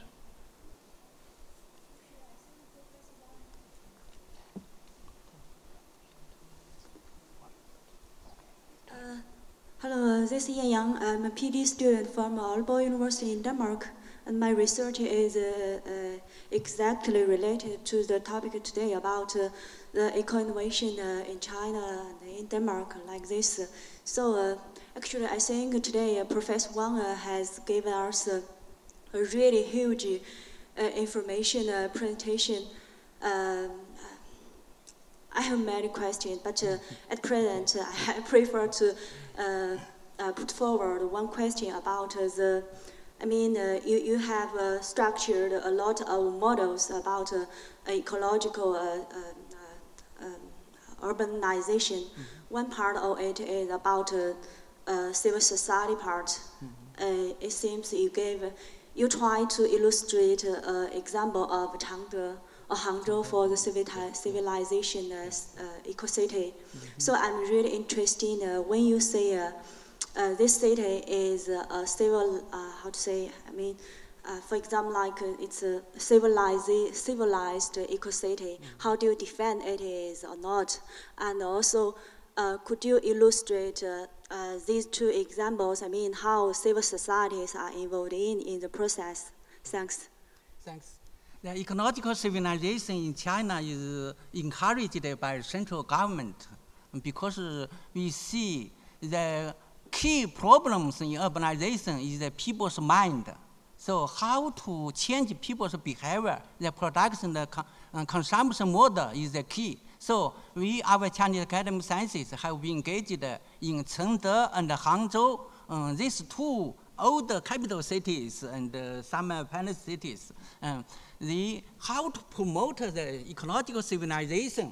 These two city governors, mayors are pay more attention to this ecological civilization of their cities. One is Chengde, another is Hangzhou. But we have divided it into 3 parts. First is how to change people's mind, especially decision makers' mind. What's the ecological civilization? What's the eco-city? And what's the resource-serving and environmental friendly cities? Second is to change production and consumption mode through encouraging the circular economy. And third one is how to improve to restore the ecosystem, including urban and the natural ecosystem. We have divided into the plan into the action plan to each community, each townships, and to encourage every people, we call it, every people have their own things to promote the eco-city development. And every government agency have duties to responsible for it. So Chengde and Hangzhou have different focus. Chengde is a resource shortage city. How to promote the resource recycling economy, and also the relationship with Beijing, the regional ecosystem, ecological compensation, etc. And Hangzhou, the older, more than 3,000 years cultural heritage, how to continue our traditional culture, but to change people's behavior, not only concentrate on GDP, on money, but more than the future's spirit, the culture. So I think after this, we have helped them to make the planning. But the key is their own planning divided into the action plan. So now gradually put into execution. So I think in China also have other cities like this. But the key is how to invite the bottom-up activities to let more people to be engaged in it. Thank you, and I think we'll move on now. I'll tell you why time is run, and we're a bit behind time. So our next speaker is very relevant to this topic because Professor Denise Pomat from the Sorbonne University, who is a future urban simulator modeling of all of our cities in the world. She's going to look at how computer simulating of cities is going to, how we can use that as, if you like, a tool for guiding us into the future in terms of the challenges that we've heard from both of our previous speakers. And I should say that Professor Denise Pomat is the director of the European Journal of Geography, the Cyber Geo. I think if any of you in the audience are familiar with this, I'm sure Denise will explain all of this to you in a minute. But I think it's very relevant following what we saw in terms of the big challenges for cities and how China is facing up to those challenges. But now we're going to look at, if you like, global situations. I mean, if you look at South America, growth of cities in South America and in India and other parts of the world, huge, if you like, expansions of cities taking place globally. So let's see how computer simulation of all of these future projections are taking place. So I'm looking forward to this talk. Thank you. Thanks, Denise. Thank you, Mr. President. And thank you, Lisa, for your invitation to this very interesting debate. And I was fascinated by the discussion about the Chinese urbanization, which is indeed one of the best examples of the challenges that we are confronted to now. So the models I will present, I'm afraid, are not until now satisfying for dealing with all the topics that have been mentioned. But there is something I want to insist on, which is that although cities are not occupying a big share of the surface of the earth, they actually gather not only half of the world population, but I think they are important for the way of life of almost all inhabitants of the planet. And this is because they have a big power of special organization and overall a strong capacity of innovation that they create and diffuse all over the world. So it is still, at the moment, difficult to manage the tension between innovations leading to a better local quality of life, but as well the maintaining the place of cities in the competitive networks they form together. We have to see when we are considering the special organization of cities, we have to recognize that we can observe them at least at 3 levels. One is the level of individuals, institutions, urban actors that have their own actions and prerogatives, but together they are emerging new properties by organizing themselves within the space of what we call one city. And at that level, we see emerging properties that do not belong to any of those individual entities in particular, but that are the fruit of their collective action. And there are, for instance, properties like the centrality, what we call the urban functions, and the specific morphology of cities, and as well something more subtle mix of subjective and objective attributes that we call ambiance urbaine.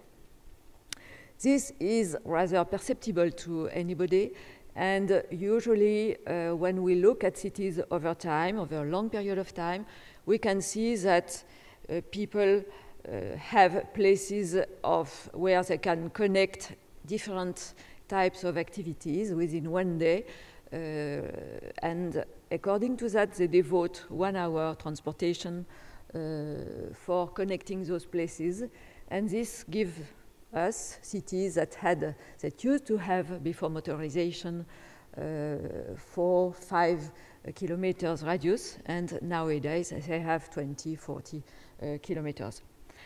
But there is another scale where organization is less perceptible but very strong, very effective, which is what we call systems of cities that are becoming interdependent because of their connections, the multiple networks that are connecting them.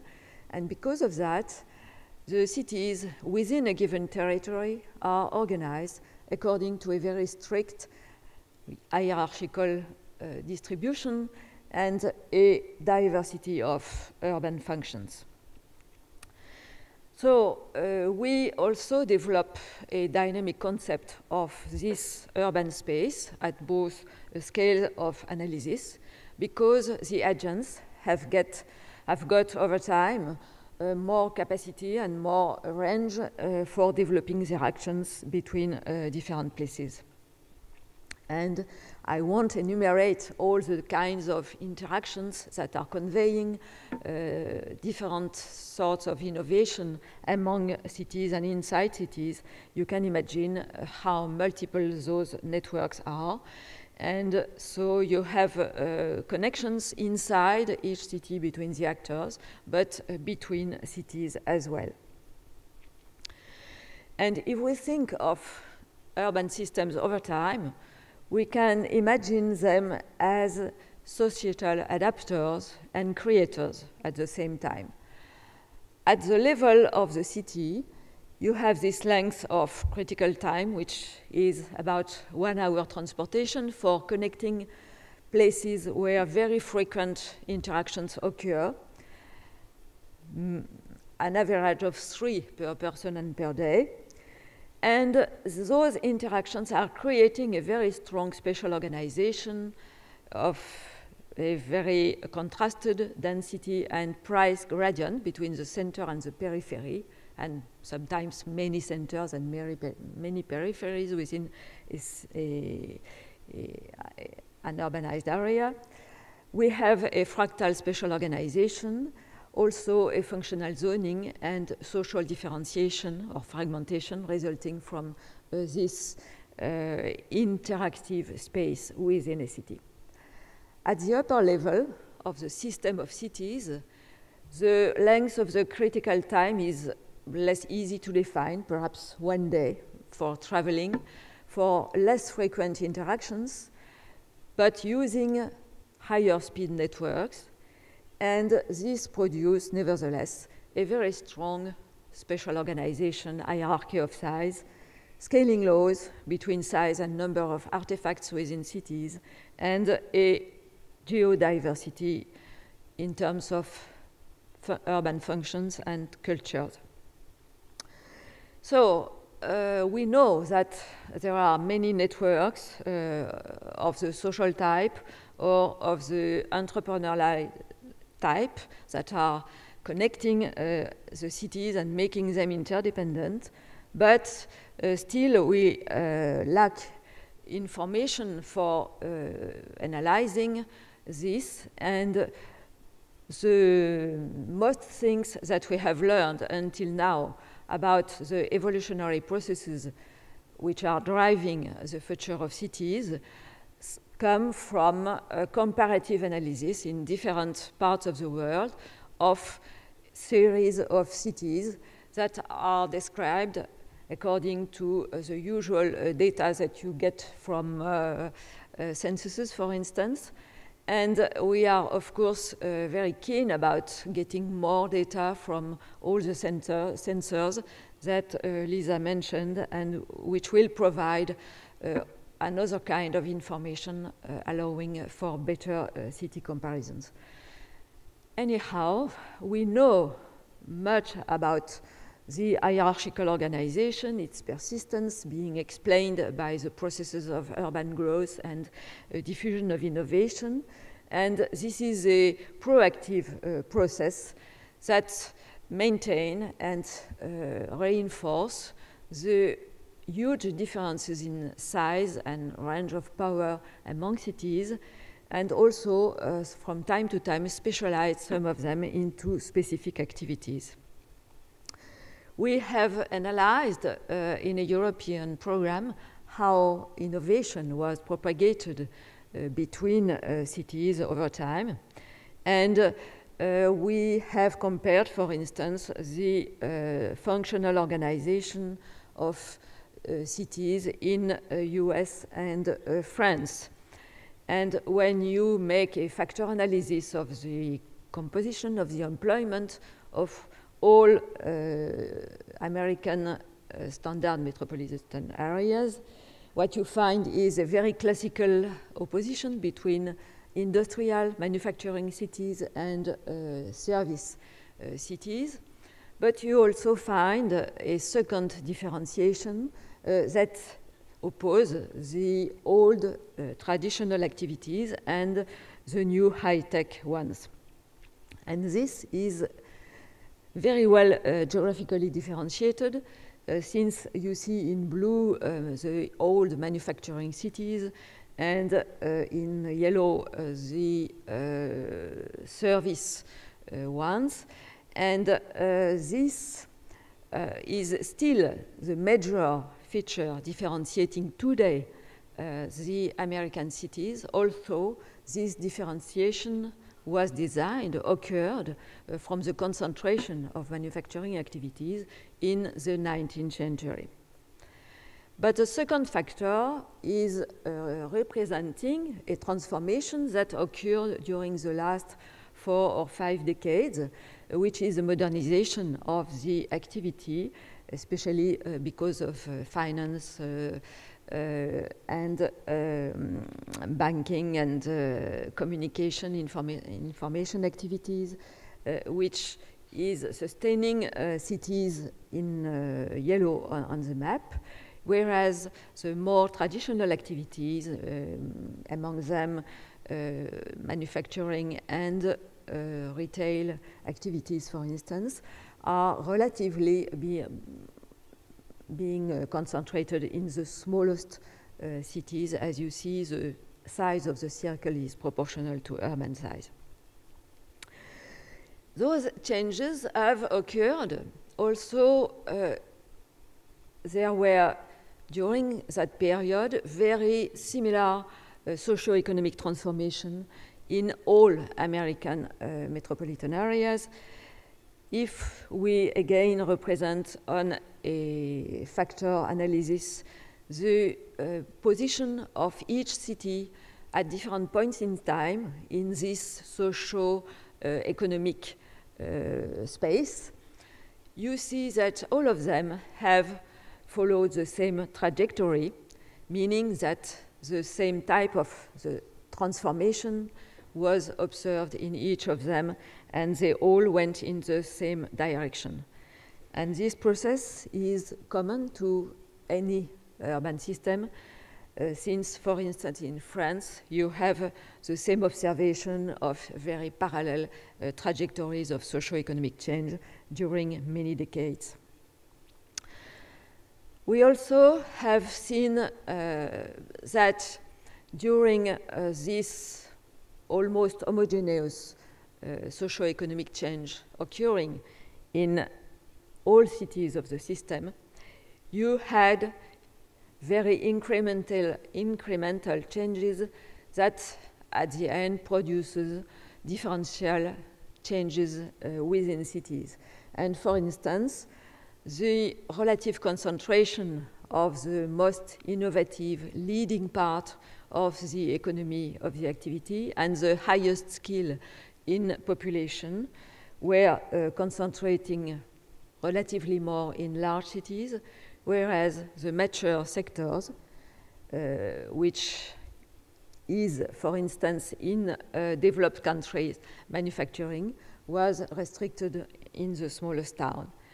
As you can see on the table, the manufacturing activities are still among the innovative sectors in a developing country like South Africa.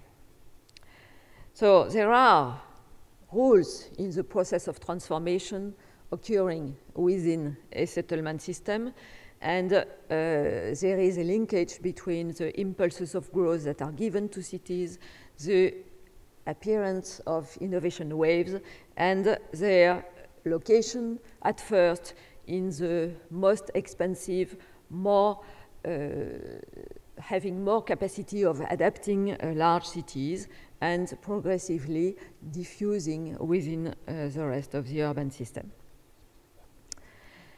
I won't elaborate more on that, but this process is responsible for the many differences that are not only quantitative but also qualitative, because due to this reception adaptation to so many successive different innovation waves, the largest city have a higher urban complexity than the smallest town, and it is more likely that they are ready to adapt to new innovation. Some of them are specialized, and this creates disruption or reversal in the relative importance of cities when compared to the rest of the system, and as on those graphs, where you can see that due to specialization, cities may have reversals in their trajectory, which was successful and is no longer so, and maybe as reactive to different waves, as in Durban at the bottom of the graph. So if we schematize the trajectory of cities within this innovation space, we can see that there is a continuous flow of innovation that they are creating through the interactions they are monitoring. And this may allow a few large cities to remain in the growth virtuous circle, but sometimes, because of excessive specialization, cities may enter in a decline cycle where you find ghost towns, cities of the Rust Belt, and so on. Some of them being always able to restructure and again catch up with the innovation flow. We design models for capturing these dynamics and trying to make predictions, not exact predictions, of course, but projection, defining possible state for the future. And this is made by reconstructing the exchange networks that are generating the differences, quantitative and qualitative, between cities. We used multi-agent models for doing so because they are very flexible. They allow to represent many kinds of spatial interactions. And we have, for instance, reconstructed patterns of urbanizations that are hierarchized over a very long period of time. And we have designed several versions of this model in order to reconstruct, for instance, the urbanization of Europe since the Middle Age, or the urbanization of United States since the 18th century. The simulation is compared to observation. Meanwhile, we have to adapt the model because each urban system has some irreducible specificities due to its history. And nowadays, we are preparing models that will be simplified, but will address a specific dynamic of urbanization, either for the very old ancient times where there were little connections between the settlements. The Sympop local is for that. We have the Sympop net, which represent a kind of completely free urban development, where at the time where the resources were thought of as being limited. And after the environmental transition, we think that we will find limits again over constraining the development of the urban systems. But because they have gained this network organization, they will use this for sharing information, and we will see initiatives from the bottom up or directives as the one edicted, for instance, by the European Union, circulating within the system for propagating all adaptations and innovation linked with responses to environmental change. So we think important to assure that we understand the urban dynamics by reconstructing the past evolution, because there is a lot of past dependency in urban system, and because the consequences of policies in this sector have very long-term consequences. If we want to make a few predictions, we have to be careful because, for instance, regarding the best possible design for urban areas, we can use the universal model of the urban field, which is a very strong center and periphery organization. But we know, for instance, from this study by Berthaud, that there are big differences all over the world in urban densities. If we compare Atlanta and Barcelona that have equal population at the same geographical scale, you see that the footprints are not at all comparable. And this is a real estate advertisement shop in Guangzhou.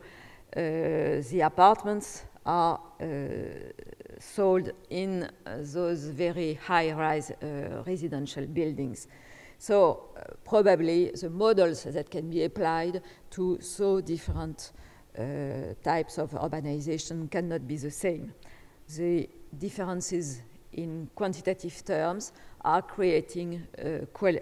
resulting from different cultural habits and creating qualitative differences as well. At the level of system of cities, everywhere we observe the hierarchical differentiation and functional specialization with diversity. But we have different styles of settlement system. Those who have a continuous development, like in Europe or Asia, those that have stronger hierarchical differentiation because the settlements were created at a time where the motorization was already there, like in US or Australia. We have systems that have a dual organization because of colonialism, and the Chinese case is especially interesting because it is together an old settlement system that have had a delay in its recent urbanization, but where planning is very efficient and very important for directing the urban development. So the way the growth is distributed is different in this type of system. And I think that using our models, we can try to make predictions. For instance, guessing what will be the size distribution of cities all over the world in the next decades, knowing that there are trends towards dispersion from governments, for instance, but trends toward more concentration from private firms mainly. And we also need global scenarios that are not only designed on a climatic change grid, but taking into account the real spatial distribution of population. We know that at the moment, the urban areas are compared through the accessible data on their population. Many of them are emerging in Asia and in the developing world. But when you consider GDP, you have a quite different picture showing a very strong tendency to maintain the big inequalities in development. And in this respect, I think the world has to learn how to share better the wealth. About internet, a few words were said. There are many remarks leading to consider that it will help deconcentrating. We don't believe in that because already this was said when the railway was invented or the telephone, and it is probable that internet or numerical communication will help to change, to manage urban change, but not reverse the concentration trends. So what remains to be said is that planning is a very proactive and very creative activity, and it is not because the planning is very much distributed in many, many different places that it has no effect on the relative change, and it has to be tempted. Thank you for your attention.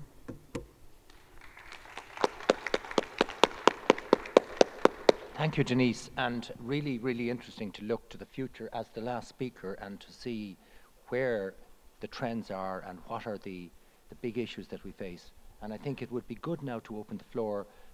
Time is less than we thought, but to this whole issue of looking to our cities to the future, what are the challenges, and will we get there? I mean, will we get there to 2050? I mean, with this incredible change that's going to come about, and we look at climate change, we look at rising sea level even, with so much of our global population in low-lying areas.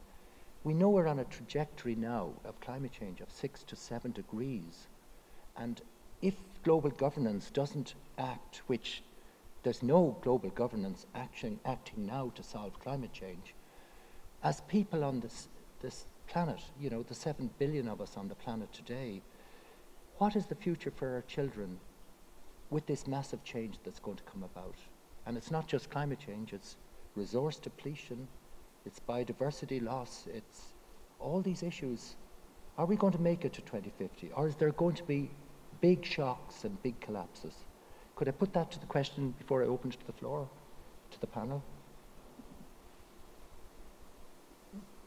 If you ask me, I'm very confident in local processes, in local collective intelligence, and already we see that many changes are organized from bottom up in the way we inhabit the planet. And I think it is a convergence of those local initiatives and the directives coming from the not only the world organizations, but Europe as well, or other governments that have a very clear vision of what is going to be expected in the future. So probably there will be some crises and collapses and perhaps local problems, but I'm confident that this can be managed. Okay, good. So we've got a positive note there. So what about you, Lisa? Well, yeah. So I would be positive as well. And I think the other thing is that people see that 9 billion number and think of it continuing to grow. And in fact, what you're seeing is that it will it's accelerating, but then it will start to level off, because as people move to cities, then the number of children per couple goes down, and the education is better, and people are more able to kind of conform to what may be required. I agree that I expect that there are it could be some tumultuous and problematic times within that, but no, I'm positive that it will work out. And Sishan, can you plan for this? In other words, with this pace, and you look to 2050, the growth that we're seeing happening in China, but also in South America and in other cities in the world, this massive growth. Can you cope with this as planners? Yes, you are absolutely right. It's a global challenge, but I can tell you the story in China. The people in the less developed areas, they were talking also about the global warming, about the ecological sustainable development. But they keep asking me questions like that. Why you people live in Beijing or in Shanghai, you can enjoy your private car, you can enjoy your luxury housing and the air-conditioned office, not me. And we are at the stage of try to be better off.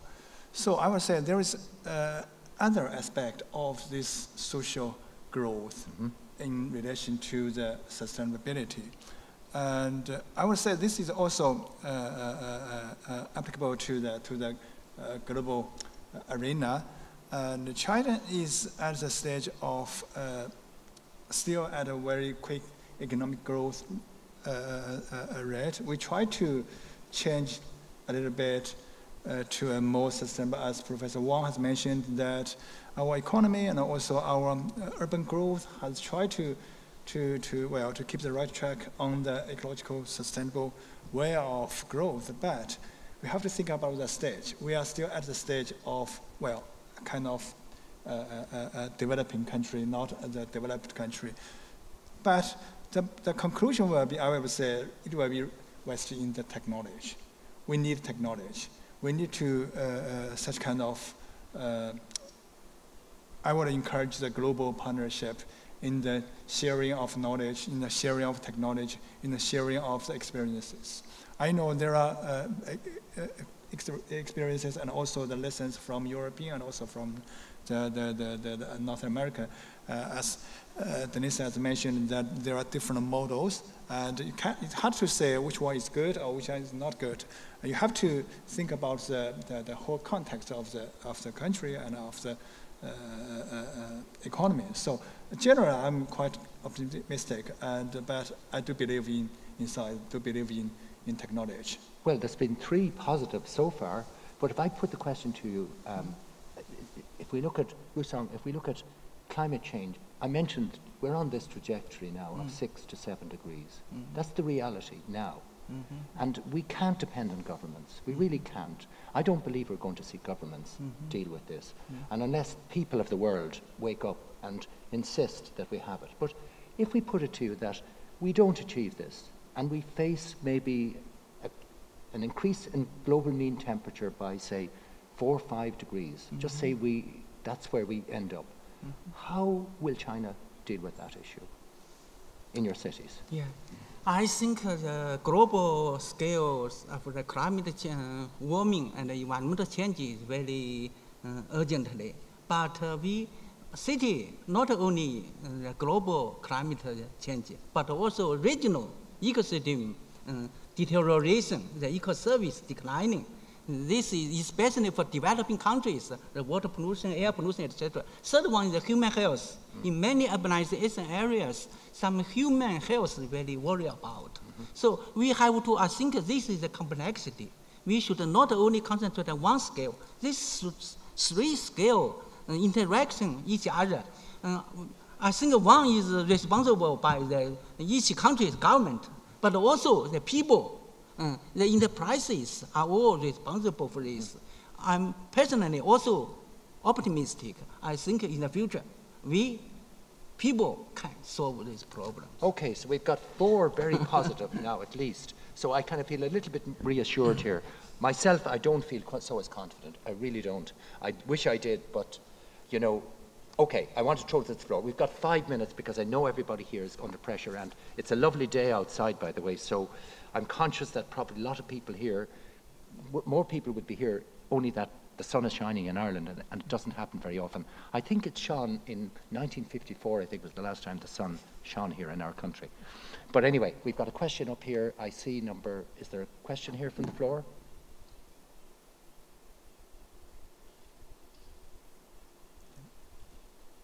No, I don't see a question from the floor, which means, can I just open this a little bit longer so that we can just hear a little bit more of this discussion? Because I think, you know, if I take the big, is there a question there coming? No? Oh, is there? Okay. Well, maybe we should leave it if that's the case, because, oh, there is a question. There is one here. Okay. If, at the moment, I'm not sure what's the percentage of people living in urban areas now in the world globally, but by 2050, it could be the majority of people living in urban areas. Who's going to grow the food when, on top of that, climate change is going to affect droughts, weather disasters, which is going to, in turn, affect the soil growth, and then there's the biodiversity problem. So, you know, with the bees already endangered at the moment, we don't really know if we can maintain a constant supply, especially with the competition for natural resources all around the world now. So are you for sure you're that confident with your computer models, which are still in constant development? Okay, 2050, probably 80% of the population in cities, maybe. So we're going to have 20%, much less people in the rural area to grow the food, produce the food, and then the climate change issue. Lisa, would you take up on that? Yes, I would say that my optimism, at least, is less based off of the computer models and maybe based more off of you know, just the adaptability of humans, right? I mean, there are forcing functions when you know, if there aren't enough people, if we're not able to produce food at a certain scale, then it makes it more profitable and more people move into that and find that. I guess the bigger thing that we have to face, and that what we have to try to minimize instead, is the regrets. So the problem is, in my opinion, we will get there.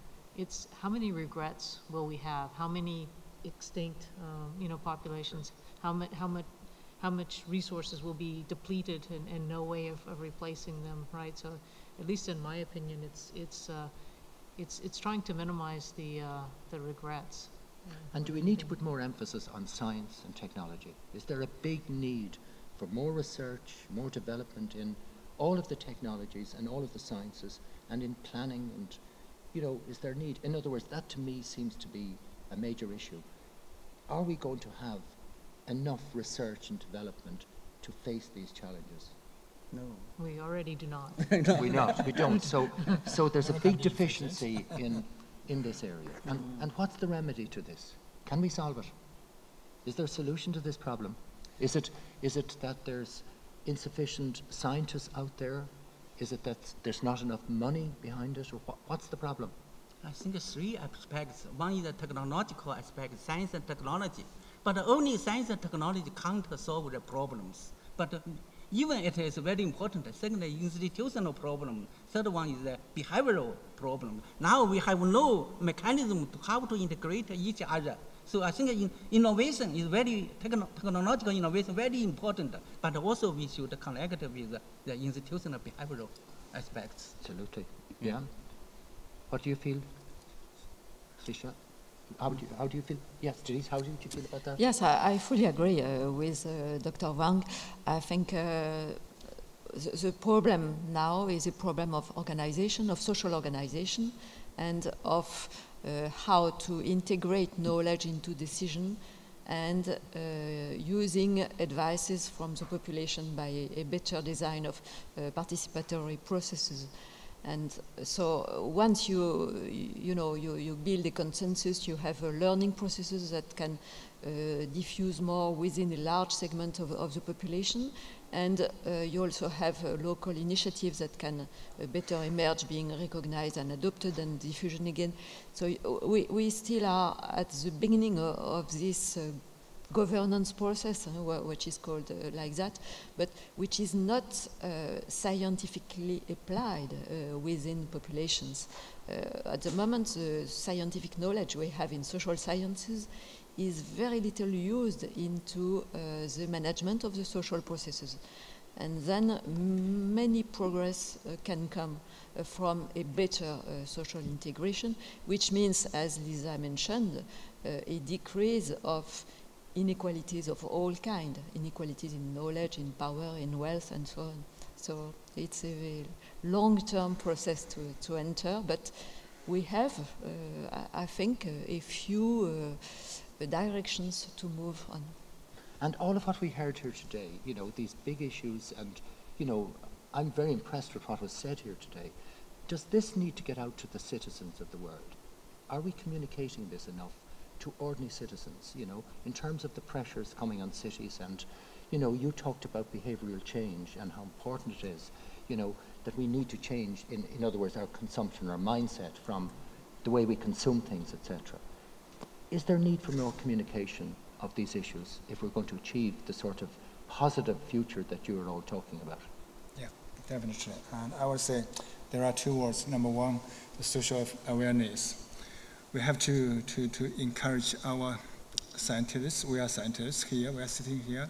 We need more chance to speak to the people outside of the auditorium, and to make the people aware of the situation, what kind of challenge we are confronted with, what kind of possible solution. And you cannot do that by scientists itself. You cannot do that by the government itself. You have to do that with the people.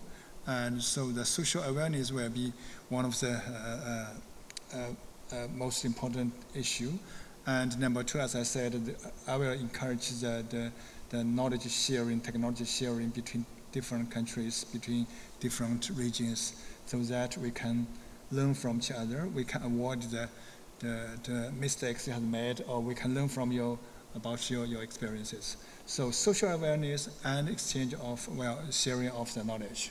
Right, they're two very important issues. What about you, Lisa? Where do you see it? Yeah, I would add to that in saying that somehow our messaging must not be right.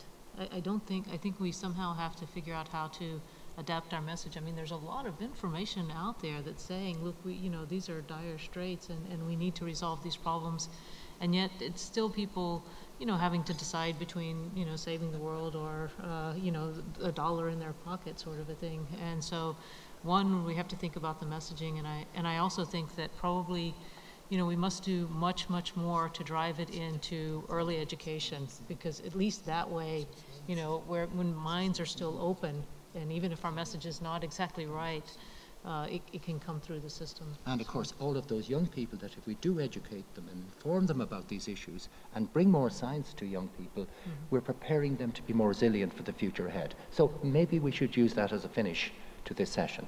And I want to thank you all. I know there's many people now probably under pressure to get to many other things here today. So thank you all. And by the way, all of you that have come to Ireland, I hope you appreciated your time here and that you're enjoying Ireland, and you get a bit of the sunshine while it's here. And I hope you've got good memories of our country. It's a pity we didn't have a full audience here today, because presumably it's Sunday, and a lot of people, scientists, probably took the day off to see a little bit of Dublin before they return to their other countries again. So thank you, by the way, to all of the panel here and all your expertise. And I think certainly I've learned an awful lot from all of you. And I do hope that maybe if there's more interaction, maybe on this subject, because I think big messages have come out from this session here today, and I hope these messages can get out there to the world, and let's hope this will have some influence over the future direction that our cities can take. So thank you all for all your contribution to this today, and for coming to our country. Thank you.